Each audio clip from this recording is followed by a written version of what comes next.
வடகிழக்கு பருவமழை, தென்மேற்கு பருவமழை அப்படின் போது இந்த கோடை காலம் முடிஞ்ச பிறகு வரக்கூடிய பருவமழை தென்மேற்கு பருவமழை ஜூன், ஜூலை, ஆகஸ்ட், செப்டம்பர் மாதங்கள் வரக்கூடியது தென்மேற்கு பருவமழை. இந்தியா முழுதும் முக்கியமான ஆதாரம் அந்த மழை தான். இந்தியா முழுக்க. ஆமாம், இந்தியா முழுக்க. நீங்கள் சில பகுதிகள் நீங்களாக, அதான் மழை மறைவு பகுதியான தமிழகம் மற்றும் அந்த ஜம்மு காஷ்மீர் மாநிலங்கள் தவிர மற்ற மாநிலங்களுக்கு தென்மேற்கு பருவமழை தான் முக்கியமான ஆதாரம்.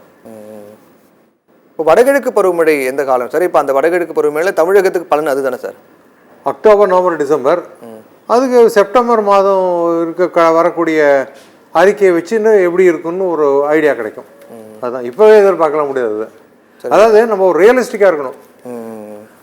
வர 10 நாளுக்கு கிடைச்சாலும் 5 நாள் தான் கொடுக்குறோம். இந்த சீசனல் ஃபோர்காஸ்ட்டுக்கு கூட வரும் மாதங்கள் இவ்வாறு இருக்குன்னு பார்ப்போம். அப்படிதான் பார்க்கணும். இப்போ தென்மேற்கு பருவமழை நல்லா இருக்குன்னு சொல்லிருக்கோம், அதோட சரி.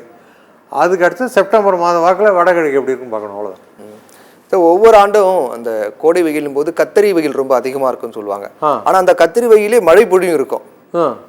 வழக்கத்தை விட கத்திரி வெயில் அதிகமாக இருக்குவாங்க, ஆனால் அப்போ தான் மழை பொழியும் இருக்கும். அந்த மாதிரி இப்போ எதிர்பார்க்கலாமா சார் இந்த முறை? கத்திரியின் சொல்லாடல் பாரம்பரிய அறிவின் அடிப்படையில் இருக்கக்கூடிய சொல்லாடல்.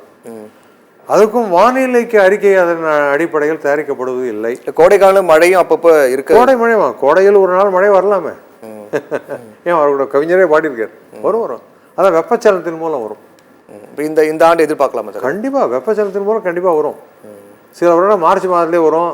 இப்போ கூட வருது, தென் மாவட்டங்களில் வருது. நம்ம பகுதியெல்லாம் இன்னும் வரல, பார்க்கலாம். வெயிட் அண்ட் சீ. ஏன்னா இந்த வானிலை இந்த கணிப்பின்படி நம்ம பகுதியில் காட்டலை.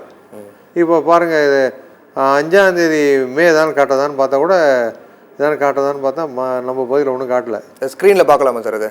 பார்க்கலாமே, பாருங்களேன். ஒன்றும் காட்டலை. நான் 5ஆம் தேதி மேற்கு போட்டிருக்கேன். ஒரு 10 நாள் வச்சு போட்டால் ஒன்றும் பெருசாக ஒன்றும் காட்டலையே.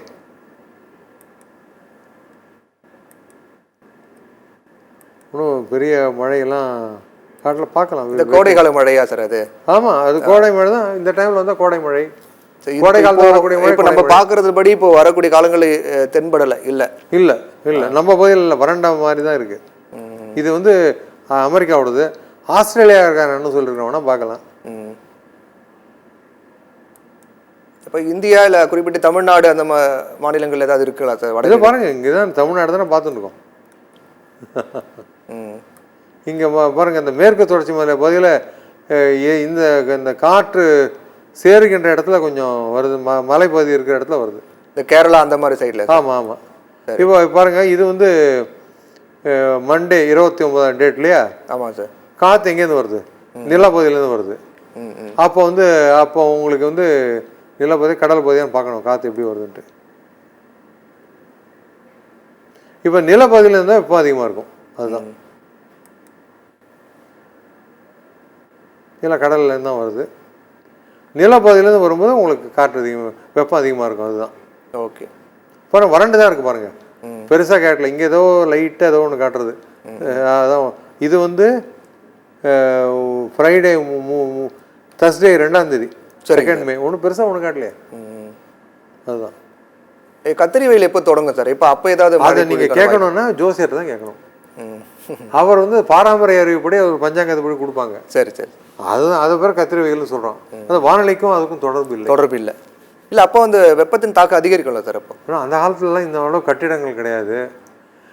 உங்களுக்கு இந்த அளவுக்கு இயற்கை சூழ்ந்த சூழல் இருந்தோம். அப்போப்படி உங்களுக்கு இந்த பிரச்சனைகள் இல்லாத இருந்தது. இப்போ இயற்கைப்படி ஏசி நிறையா எல்லாமே மாற்றியாச்சு. இப்போவே அந்த வெயில் தெரிகிறது. அதுதான், வேற என்ன. நகர பகுதிகள்லாம் 2 அல்லது 3 டிகிரி இயல்பை காட்டிலும் கூட இருக்குது. ஆமாம்.